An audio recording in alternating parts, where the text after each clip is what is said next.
कश्ती, बैठे हैं जिसमें सभी। जीवन है एक कश्ती, बैठे हैं जिसमें सभी। लगती है बढ़ती जाए, असल में वो बढ़ ना पाए। अगर यीशु माझी नहीं, अगर यीशु माझी नहीं।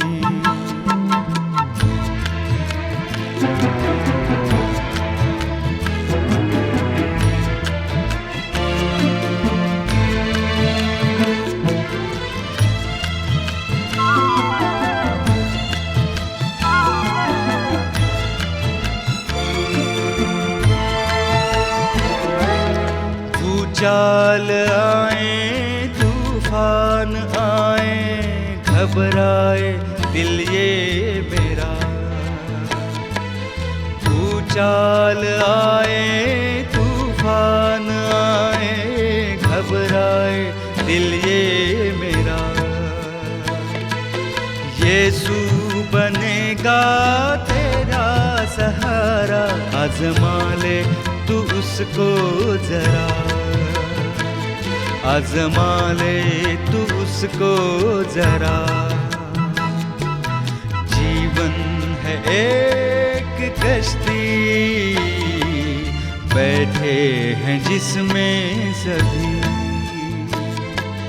लगती है बढ़ती जाए, असल में वो बढ़ ना पाए।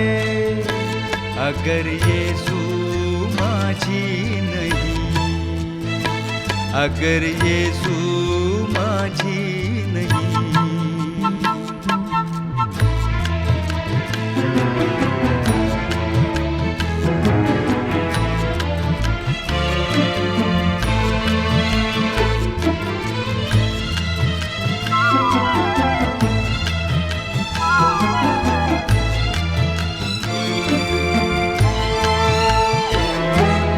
रास्ता कठिन और लंबा सफर हो, छाया हो अंधियारा।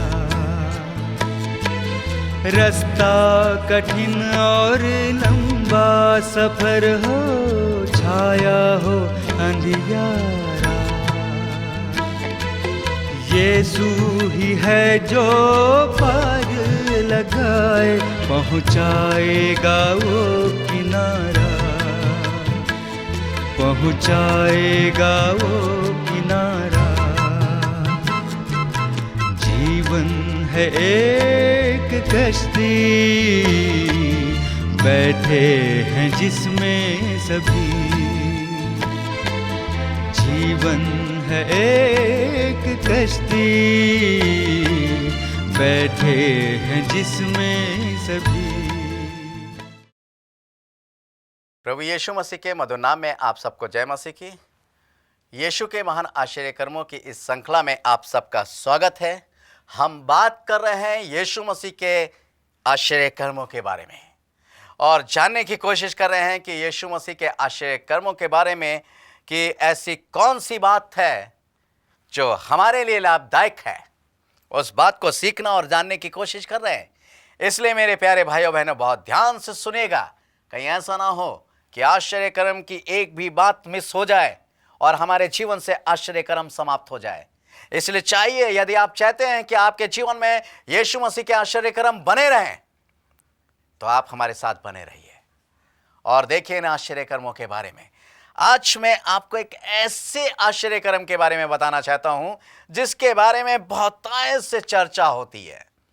लोग जो हैं उसके बारे में पता नहीं कौन कौन से आंकड़े लगाते हैं। और यह आश्चर्य कर्म कोई और नहीं है, यह आश्चर्य कर्म उस समय का है जिस समय यीशु मसीह एक विवाह में आमंत्रित थे। उनको एक विवाह में बुलाया गया था और वह अपनी माता के साथ यानी मरियम के साथ उस विवाह समारोह में उपस्थित थे। मेरे प्यारे भाइयों बहनों, वहां पर एक घटना घटित हुई। मेरे ख्याल से आज सब लोग इस बात को सोच रहे होंगे कि आज पता चलेगा कि आखिर वो क्या था। एक महान आश्चर्य कर्म, पानी का वाइन बन जाना। लोग उसको कहते हैं शराब बन जाना। अगर आप शराब के बारे में पढ़ेंगे तो शराब के बारे में जो इंग्लिश ट्रांसलेशन है वहां लिखा हुआ है स्ट्रॉन्ग ड्रिंक, शराब के बारे में आया। परंतु यदि आप वाइन के बारे में पढ़ेंगे तो वाइन के बारे में लिखा हुआ है जो लताओं से निकली गई, यानी जो अंगूरों का रस जिसको कहा गया है उसको वाइन कहा गया है। सही माने में अंगूरों के रस को वाइन कहा गया है, शराब नहीं कहा गया है। क्योंकि यह अंगूरों का रस हुआ करता था। पहले के लोग क्या करते थे, अंगूर के बाग लगाते थे और ये दो बाग लगाकर उनके बीच में, बाग के बीच में या किनारे पर वो एक कुंड बनाते थे जिसके अंदर वो उन फलों को डाल देते थे और बैल जो थे उसको चलाते थे और वो उसमें से रस निकलता रहता था। क्योंकि ये फसल जो थी साल में एक बार होती थी और लोगों को बहुत लंबे समय से एक अरसा होता था, तो जब ये फसल होती थी और अंगूर पक जाते थे तो वो बहुत खुश होते थे और वो उसका रस निकालकर उसको पीते थे और बहुत आनंदित होते थे। अगर ये शराब होती तो यीशु मसीह क्या सबको शराबी बनाता? मेरे ख्याल से नहीं। और यीशु अभी जब हम इस आश्चर्य कर्म के बारे में पढ़ेंगे तब देखेंगे इस आश्चर्य कर्म के बारे में कि यीशु मसीह ने कितने घड़ों को भराया और कितना कितना उसमें समाता था। इसका मतलब पूरी बारात भी पी जाती तब भी बच रहता और सब टुन हो जाते। यीशु मसीह किसी को शराबी नहीं बनाना चाहता, एक फैशन था। आज फैशन जो है, सही माने में देखा जाए तो किस चीज़ का फैशन है? अगर आज हमारे यहाँ फंक्शन, पार्टी, तीर्थ, त्योहार, बर्थडे ये सब मनाए जाते हैं तो इसमें किस चीज़ का फैशन है? शराब का नहीं है, केक का है। शादी में केक, किसी का बर्थडे है तो केक, अगर आप क्रिसमस कर रहे हैं तो केक, न्यू ईयर सेलिब्रेट कर रहे हैं तो केक। हर एक चीज में केक का फैशन है। मेरे प्यारे भाइयों बहनों, बिल्कुल ठीक इसी तरीके से उस समय में यह अंगूरों के रस का एक फैशन होता था कि जहां देखो वह अंगूरों का रस, और ये साल में एक बार होता था, तो सब लोग इस रस को मिलाकर बहुत आनंदित होते थे। परंतु हां, जब अंगूरों को बहुत दिन तक रख दिया जाता था, कुछ दिनों तक या कुछ हफ्तों तक रख दिया जाता था, तो जब वो सड़ जाता था, जब उसको पीते थे तो उसमें नशा होता था। मगर वो ऐसा नहीं करते थे। अगर आपने अभी उसका रस निकाला और अभी पीने लगे तो वो वाइन होती थी, वो उसको शराब नहीं कहते थे। तो ये फैशन था। यहां पर यीशु मसीह जो है इस यहाँ पर गए हैं और जब वो यहाँ पर इस बात को यूहन्ना 2 अध्याय में लिखा हुआ है कि वो शादी में पहुँचे हैं, दाखरस जो था, दाखरस शब्द आया है, दाखरस का मतलब वाइन, WINE वाइन। इसका मतलब कि दाखरस, दाखरस का मतलब दाख माने अंगूर और रस माने रस, अंगूरों का रस यानी वाइन। ये समाप्त हो गया। और जब ये समाप्त हो गया तो मरियम जो उनकी माँ थी, उन्होंने उससे कहा कि दाखरस समाप्त हो गया। यहाँ पर यीशु मसीह एक बात कहता है, 4 पद है यूहन्ना 2 अध्याय का। यीशु ने उससे कहा, हे महिला, मुझे तुझसे क्या काम, अभी मेरा समय नहीं आया है। वो कहता है कि अभी मेरा समय नहीं आया है कि मैं कुछ करूं। मगर क्योंकि ये यीशु मसीह का पहला आश्चर्य कर्म काना गलील में था, तो इस पहले आश्चर्य कर्म को हम नहीं छोड़ सकते थे, क्योंकि इस पहले आश्चर्य कर्म में एक बहुत उत्तम संदेश है जो यीशु मसीह मुझे और आपको देना चाहता है। मगर इससे पहले कि मैं इस वाइन के बारे में बताऊं जो यीशु मसीह ने, लोग कहते हैं कि यीशु मसीह ने शराब बनाई। आज पढ़ेंगे इसमें कैसे बनाई। मुझे नहीं लगता कि यीशु मसीह ने शराब बनाई। शराब बनाने के लिए चाहिए क्या होता है? आज शराब बनाने के तौर तरीके आप जाकर देखिए क्या होते हैं। शराब बनाने के लिए जैसे मैंने बताया कि अंगूरों को कई दिन तक रखना पड़ता है, तब वो एक स्ट्रांग ड्रिंक बनती है। मगर यहाँ पर ऐसा कुछ नहीं था। यहाँ पर यीशु मसीह के बनाने की कोई विधि नहीं है। बनाने का मतलब क्या है? अगर आपसे कहा जाए कि चाय बनाइए, तो क्या चाय अपने आप बन जाएगी? आप चाय में चीनी डालेंगे, पत्ती डालेंगे, दूध डालेंगे, उसको गैस पर रख कर उबालेंगे। जब वो अच्छे से उबल जाएगी तब चाय बनेगी ना। बिना ऐसे तो बनेगी नहीं कि आप चीनी पत्ती सब कुछ डाल दीजिए और चाय बन गई, जब तक आप उसको खिलाएंगे नहीं। तो यहां पर जो बनाने वाली बात करते हैं, बिल्कुल अजीब बात करते हैं। मगर इससे पहले मैं वाइन के बारे में कुछ और बताऊं, मैं एक पद आपको पढ़ना चाहूंगा। नीति वचन उसका 31 अध्याय और उसके 6 पद में लिखा हुआ है। यहां लिखा हुआ है, परमेश्वर का वचन कहता है, मदिरा उसको पिलाओ जो मरने पर है, और दाख मधु उदास मन वाले को ही देना। अब यहां लिखा हुआ, मदिरा उसको पिलाओ जो मरने पर है, और दाखरस उसको देना, दाख मधु उसको देना जो उदास मन वाला है। ठीक है, मदिरा कौन लोग पीते हैं? जो मरने पर है। बिल्कुल सही बात है। आज जो शराब का सेवन करते हैं, जो शराब पीते हैं, वो इस बात को जान लें कि आप सही माने में मरने पर हो। यीशु मसीह आएगा, वो दूसरी मृत्यु के हकदार हो जाएंगे, क्योंकि उनको फिर जीवन नहीं मिलेगा। इसलिए जो मदिरा पीते हैं, पिलाओ, पीने दो, क्योंकि वो मरने पर हैं, उनके पास जीवन नहीं है। यूहन्ना 14 अध्याय उसके 6 पद में कहता है, मार्ग और सत्य और जीवन मैं ही हूं। दूसरी चीज, अगर हम दूसरे पॉइंट व्यू से देखें, एक मरीज है, अपने दुख और तकलीफ में बहुत परेशान है और बिल्कुल अंतिम क्षणों में है, तो लोग डॉक्टर उसे नशे का इंजेक्शन देकर उसे सुला देते हैं ताकि उसको आराम मिल सके, वो इधर उधर की बातों को, विचारों को अपने उधर से निकाल सके। ऐसा व्यक्ति जो मरने पर है, अगर वो कुछ नशा करके सो रहा है, तो वो उस दुख से बिल्कुल परे है, जिसके कारण मृत्यु उसके जीवन में आई है।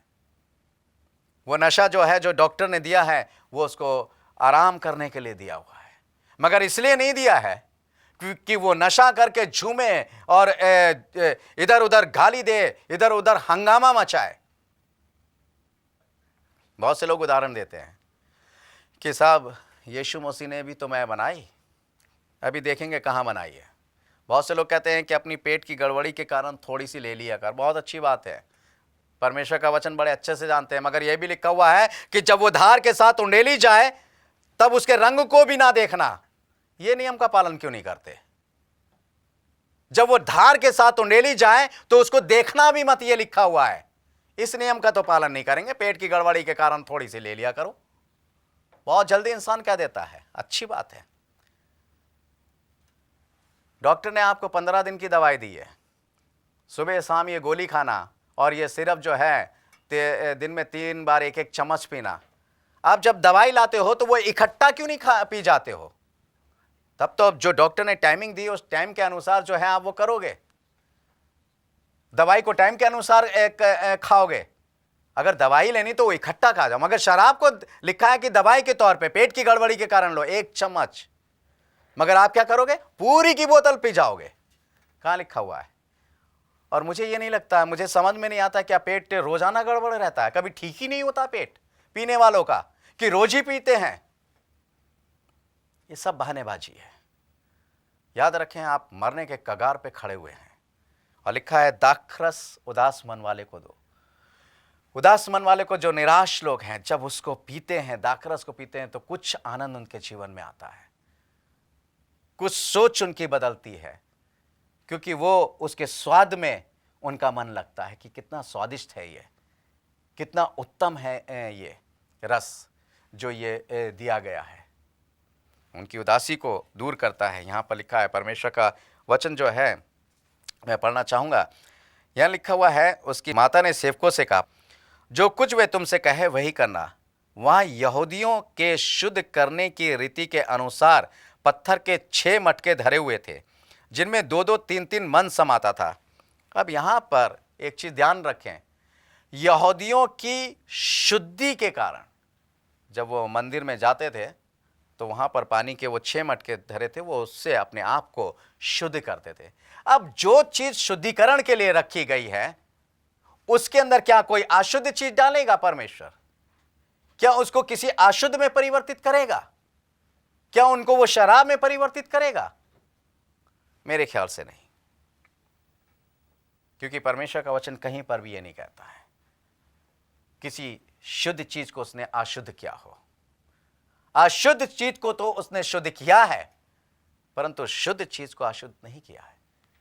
वह ऐसा परमेश्वर नहीं है, वो शुद्ध परमेश्वर है।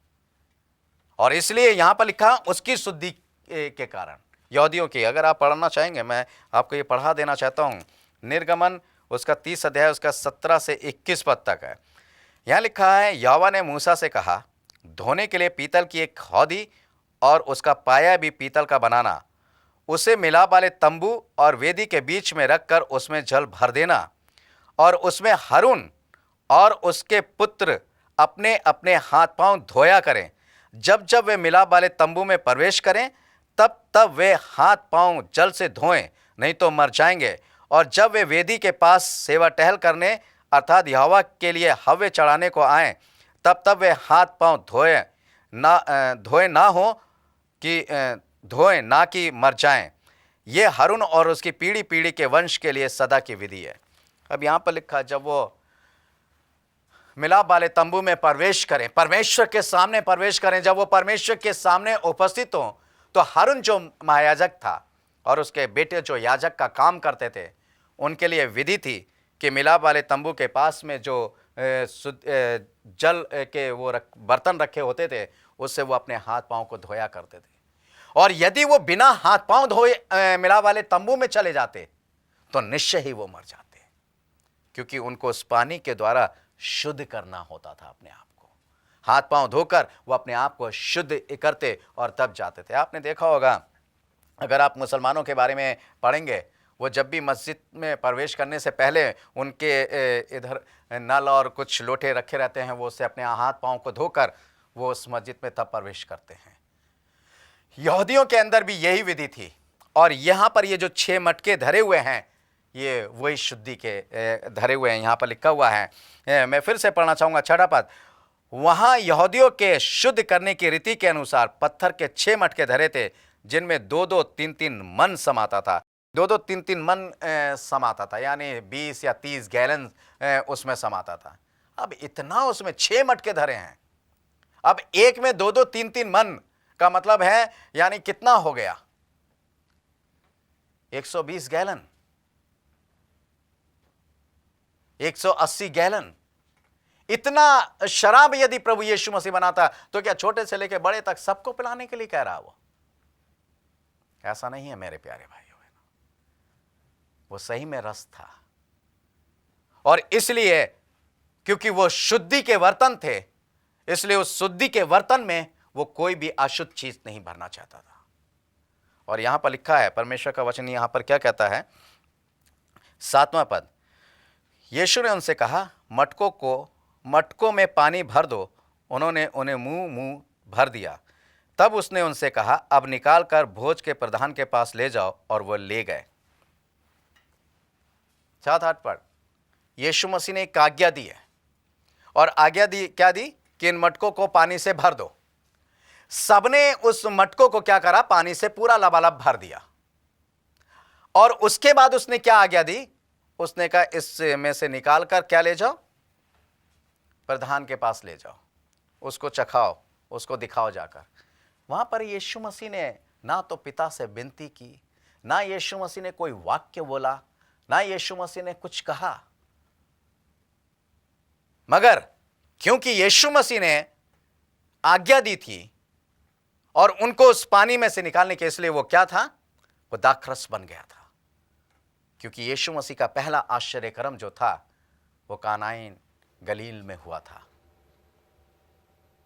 अब यहां पर यीशु मसीह ने कोई ऐसा कार्य नहीं किया है, सिर्फ पानी को भरने के लिए आज्ञा दी और उसने कहा, इसमें से निकालकर प्रधान के पास ले जाओ।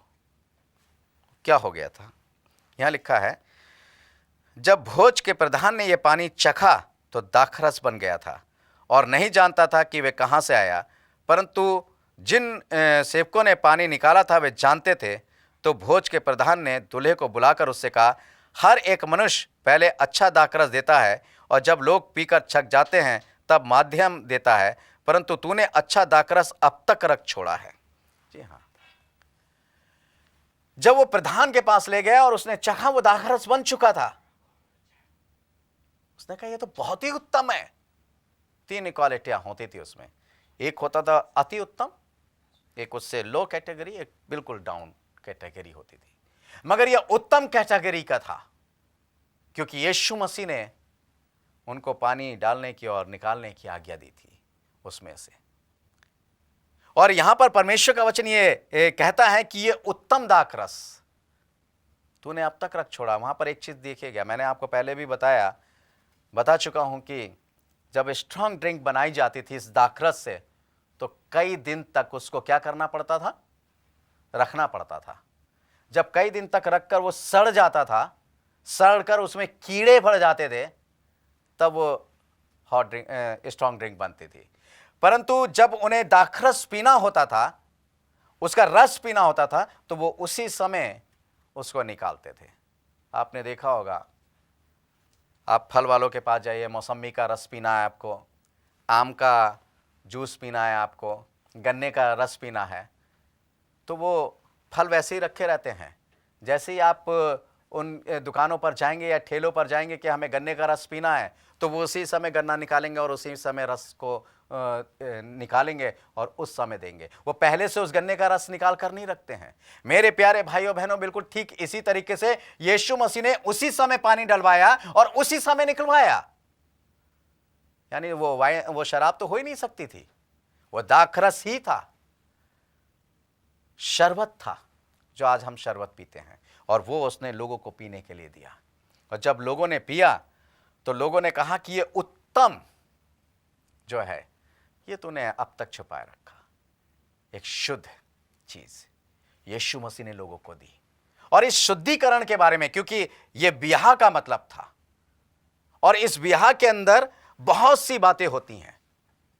आज लिखा है कि इतना उत्तम जो पदार्थ उसने दिया, ये उत्तम पदार्थ आज इस ब्याह के तौर पर हम जाते हैं। मेरे प्यारे भाइयों बहनों, अगर हम इस घड़े को ले लें जो शुद्धिकरण के लिए है, जिसके अंदर परमेश्वर ने एक महान आश्चर्य कर्म किया है, जो एक पदार्थ उसने डाला और पानी का पदार्थ डाला, और वो पानी का पदार्थ जो है दूसरे पदार्थ में परिवर्तित हो गया, कितना उत्तम था। आज यीशु मसीह यही बताना चाहता है, जितने भी ब्याह के लिए तैयार हैं, आपके जीवन के अंदर बहुत से फ्रेंड्स हैं, बहुत से दोस्त हैं। मेरे प्यारे भाइयों बहनों, उन दोस्तों को जब आपके ब्याह लग चुका है, जब आपकी शादी की बात लग चुकी है, तो आप वो बर्तन हैं जिसके अंदर यीशु मसीह अपने आनंद को डालना चाहता है, आप उस बात को निकाल दीजिए, आप पुरानी बातों को निकाल दीजिए, क्योंकि अब एक और पदार्थ परमेश्वर जो है आपके जीवन में डालना चाह रहा है। और जानते हैं वो कौन सा पदार्थ डालना चाहता है? नीति वचन 18वां अध्याय और उसका 22 पद में लिखा हुआ है, जिसने स्त्री ब्याली उसने उत्तम पदार्थ पाया है और यहोवा का अनुग्रह उस पर हुआ है। जी हाँ, जिसने स्त्री ब्याली, उत्तम पदार्थ हमारे जीवन में परमेश्वर डालना चाहता है। आज पुरानी जिंदगी को जी रहे हैं, पुरानी फ्रेंडों और दोस्तों के साथ जी रहे हैं, उनको भूल जाइए, क्योंकि एक नया पदार्थ आपके जीवन में आ रहा है। एक नया पदार्थ स्त्री के रूप में परमेश्वर आपके जीवन में डाल रहा है। इसलिए उन विचारों को डाल दीजिए, क्योंकि लिखा है कि पुरानी मशाकों में नया दाखरस नहीं डाला जाता। यदि पुरानी मशाकों में नया दाखरस डालेंगे तो मशाकें क्या होंगी? फट जाएंगी। या अगर वही पुराने विचार, पुरानी बातें, ये जो मशाकें यहाँ पर धरी हुई हैं, अच्छे, हम वो मशाकें हैं। हमें परमेश्वर शुद्ध करना चाहता है, पवित्र करना चाहता है, और एक वो पदार्थ डालना चाहता है जो उसने हमें दिया है। मेरे प्यारे भाइयों बहनों, ये शराब के चक्कर में मत रहें, बल्कि उस दाखरस के चक्कर में रहें। यीशु मसीह ने भी जब अंतिम भोजन किया तो उसने दाखरस लिया, और वो दाखरस क्या है? यीशु मसीह का लहू दर्शाते हैं। वो यीशु मसीह का लहू है, उसने लिया और कहा कि ये मेरा लहू है, ये पीजिए। क्या हम शराब पीते हैं उसको? वाइन का मतलब शराब नहीं होता। वाइन का मतलब होता है दाखरस, और वो उत्तम पदार्थ यीशु मसीह हमें देना चाहता है। इस ब्याह के मौके पर, आज हम ब्याह के मौके पर हैं, हमारा ब्याह होने जा रहा है, तो हमें अपने आप को शुद्ध करना है और एक ऐसी तेजस्वी कलीसिया बनानी है जो जल के स्नान के द्वारा होने पाए। इस वचन के द्वारा प्रभु हम सबको आशीष दे। आइए प्रार्थना करेंगे। स्वर्ग और पृथ्वी के सृष्टिकर्ता परमेश्वर यहोवा, हम आपका धन्यवाद करते हैं कि आपने प्यारे प्रभु जी अपने वचन की सीख दी। आज आपने हमें बताया कि सच में ये शराब नहीं है जिसको हम समझ लेते हैं और आपके ऊपर क्लेम लगाते हैं कि आपने बनाई। प्यारे प्रभु, हम आपसे वादा करते हैं आज के बाद इस बात को कभी नहीं करेंगे। आपने शराब नहीं बनाई, वो उत्तम रस था अंगूरों का, उस रस को आपने हमारे जीवन में उंडेला ताकि हमारा जीवन आनंद से भर जाए। हम आपका धन्यवाद करते हैं। ये प्रार्थना धन्यवाद के साथ यीशु मसीह नासरी के नाम से मांगते हैं, आमीन। मेरे प्यारे भाइयों बहनों, यदि आपके प्रार्थना निवेदन है और आप इस बारे में और अधिक जानकारी चाहते हैं तो आप हमें लिख भेजिए। आपके स्क्रीन पर जो नंबर है आप उसको नोट कर लीजिए, जो पता है उसको नोट कर लीजिए, ताकि हम आपके लिए प्रार्थना कर सकें और आपको इसके बारे में और अधिक जानकारी दे सकें। धन्यवाद।